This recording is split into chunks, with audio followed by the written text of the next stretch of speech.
It was a horrific time for our nation, an event so terrible, many history books have shamefully left it out. They're talking about the 1921 Tulsa Race Riot, or as many know it, the Tulsa Race Massacre. It was self-contained and self-sustaining. Black residents owned the houses, banks, stores, restaurants, and theaters.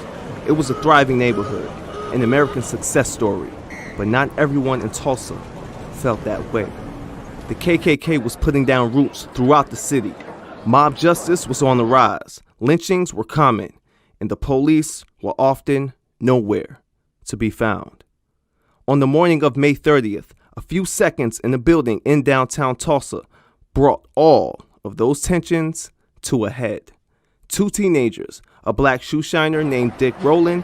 The most common explanation is that Rowland just stepped on Page's foot after the doors closed. Page cried out, and it brought a nearby clerk running. And Rowland, a black man alone with a white woman, knew what white Tulsans would think. No one knows what Page told the police, but whatever she said, the police didn't think it was worth investigating until the next day, May 31st, the day everything went up in flames. The police, one black officer and one white, went to Rowland's house to bring him in. The afternoon edition of Tulsa Tribune, featuring an inflammatory headline, was released at 3 p.m. An hour later, the death threats started.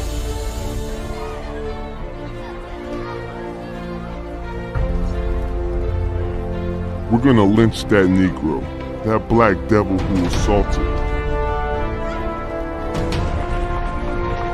When the calls began, the sheriff and his deputies barricaded Rowland in a cell in the county courthouse. But the narrative of the Tulsa massacre was going to have very little to do with that cell.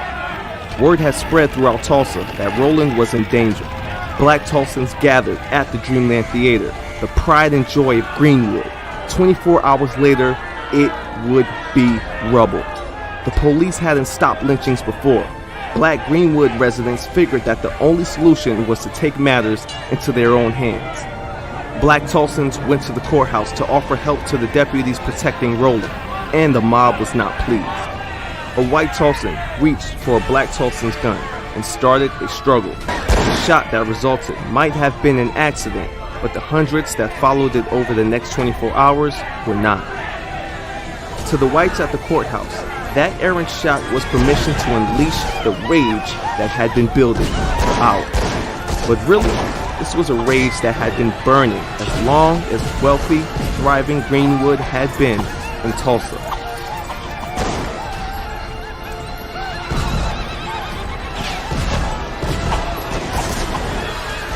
That night, the white mob burned Black Wall Street to the ground. White Tulsans, who were deputized en masse just hours earlier, arrested 6,000 black residents that night, holding them in makeshift confinement camps for weeks. By noon on June 1st, white rioters had burned down 35 city blocks in Greenwood, dozens of black-owned businesses that had anchored the neighborhood, hundreds of homes, and half a dozen churches. 10,000 Greenwood residents were left homeless. 15 years of black wealth and self-sufficiency were razed in one night. In the aftermath, the Tulsa City Commission passed the fire ordinances that blocked the rebuilding of Greenwood. So, many of Tulsa's black residents had no choice but to just leave.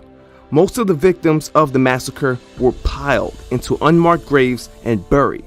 And for decades after, what happened that night was buried too. 100 to 300 Greenwood residents killed. 9,000 Greenwood residents left homeless. 1,200 Greenwood buildings destroyed. 50 to 100 million in property damage. Brought to you by TCC Global.